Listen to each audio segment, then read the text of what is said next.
हाय बच्चों, कैसे हैं? आशा करता हूँ सब बहुत अच्छे होंगे, स्वस्थ होंगे। तो चलिए आज हम लोग एक नया कॉन्सेप्ट की चर्चा करते हैं जिसका नाम है परिमेय संख्याओं का सरलतम रूप या मानक रूप। यह कैसे प्राप्त किया जाता है और कैसे प्राप्त कर पाएंगे हम लोग। तो एक छोटा सा उदाहरण हम लोग लेते हैं। मान लीजिए 5/6 है। यह एक परिमेय संख्या है।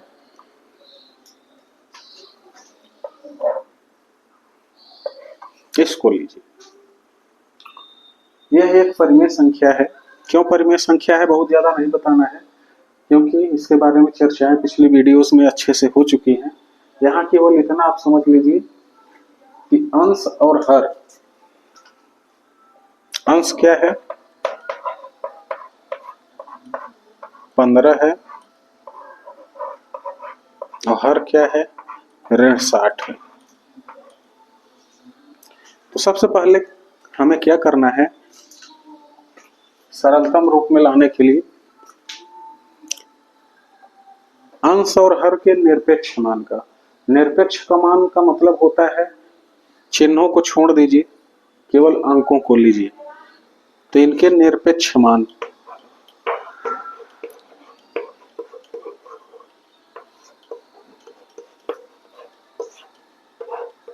15 और 60 हो जाएंगे। इनका हमें म से निकालना है। क्या निकालना है?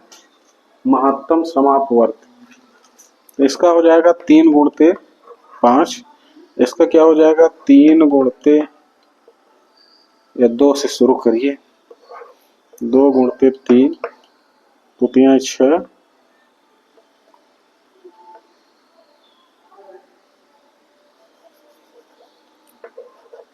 2 दूना 4, 3 12, 5 60। ध्यान से देखिए, इसमें से कौन सा फैक्टर जो है दोनों में मिल रहा है। ध्यान से देखिए, ये और ये मिल रहे हैं। तो इसका मास कितना हो जाएगा? 5। अब इसी मासा से अंश और हर को भाग दे करके इसका हम लोग सरलतम रूप प्राप्त कर लेंगे। लेकिन सरलतम रूप तभी प्राप्त होगा जब यहाँ जगह प्लस हो जाए। तो इसको ऊपर करने के लिए हमने पहले भी बताया है कि -1 से ऊपर नीचे गुणा कर लीजिए। 15/60 गुणते -1 गुणते -1। तो ये कितना हो जाएगा? -15/60 आ गया।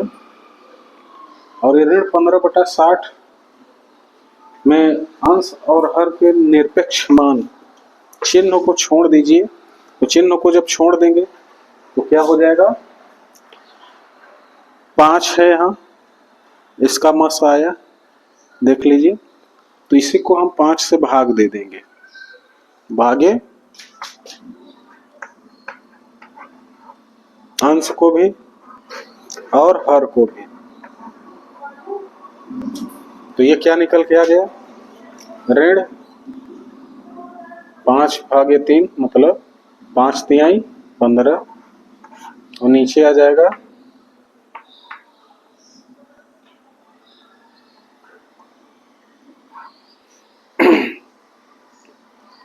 12।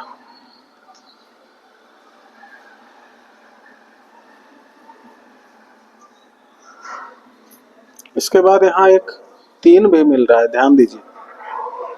जो मिल रहा हो तो 3 भी ले लिया जाएगा। तो इसका मास क्या हो जाएगा? 15। तो 15 से भाग डायरेक्ट दे दीजिए। हाँ, तो ऊपर कितना आ जाएगा? 1 आ जाएगा और नीचे कितना आ जाएगा?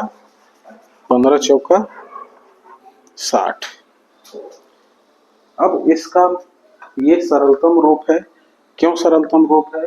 क्योंकि इसके अंश और हर के निरपेक्ष मानों का मास जो है वह 1 के सिवा और कोई दूसरी संख्या नहीं हो पाएगी। तो म स निकालने का तरीका यही है। सबसे पहले इनका फैक्टर निकालिए और फैक्टर निकालने के बाद ध्यान से देखिए कौन कौन से गुणनखंड जो है दोनों में मिल रहे हैं। यदि दो संख्या है तो दोनों दो का निकालेंगे, अगर तीन है तो तीन का निकालेंगे, दो है तो दोनों में देखेंगे, तीन है तो तीनों में देखिए। तो इस तरह से एक बार फिर से रिपीट कर लेते हैं। एक परिमेय संख्या हमने यहाँ लिया था 15/60, इसका अंश 15 है, हर जो है 60 है। तो इसके हर को सबसे पहले हम धनात्मक बनाए हैं, तो ऋण 1 से ऊपर नीचे गुणा कर लिए हैं, तो अंश ऋणात्मक हो गया और हर जो है धनात्मक हो गया। अगर आप q को धनात्मक नहीं बनाएंगे तो यह सरलतम रूप नहीं माना जाएगा। सरलतम रूप निकालने के लिए अंश और हर का मस निकालिए। मस निकालने का तरीका है, इनका फैक्टर निकालें। 15 का 3 गुणते 5 और 60 का 2 दूना 4 तिहाई 12 पंचे 60। इसको हम डिटेल में बताएंगे जब प्राइमरी वाला सेक्शन शुरू करेंगे तो उसमें आपको अच्छे से बताया जाएगा। यहाँ केवल जान लीजिए 60 का गुणनखंड निकाले, फिर इसमें दो फैक्टर मिल रहे हैं, 3 5, यहाँ 3 और 5, तो यही 5 और 3 इसके मस हो जाएंगे। दोनों का मल्टीप्लाई कर लिए 15 और इसी मस से हम लोग भाग दीजिए। ये क्या है, म स।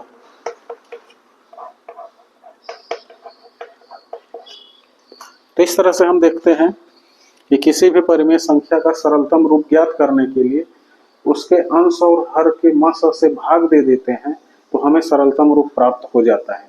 तो इस तरह से हम एक निष्कर्ष पर पहुंचते हैं। वो निष्कर्ष यह होता है कि यदि P बटा Q कोई एक परिमेय संख्या है और यह सरलतम रूप में तभी होगी जब Q जो है धनात्मक पूर्णांक हो और P और Q का जो निरपेक्ष मान है, P और Q के निरपेक्ष मानों का जो मस होता है वह एक के अलावा और कोई संख्या न हो। तो ये जो आ गया है सरलतम रूप, इसका सरलतम रूप ये है। अब ये P बटा Q के रूप में है, Q धनात्मक है और P और Q के निरपेक्ष मान, इसको छोड़ दीजिए, 1 और 4 का मस निकालेंगे तो वह क्या आएगा, 1 आएगा। तो इस तरह से ये प्रूफ हो जाता है कि यह एक सरलतम रूप है। सरलतम रूप निकालने के लिए दी गई परिमेय संख्या के अंश और हर का मस निकाल लीजिए और उसी से अंश और हर में बारी बारी से भाग दे दीजिए।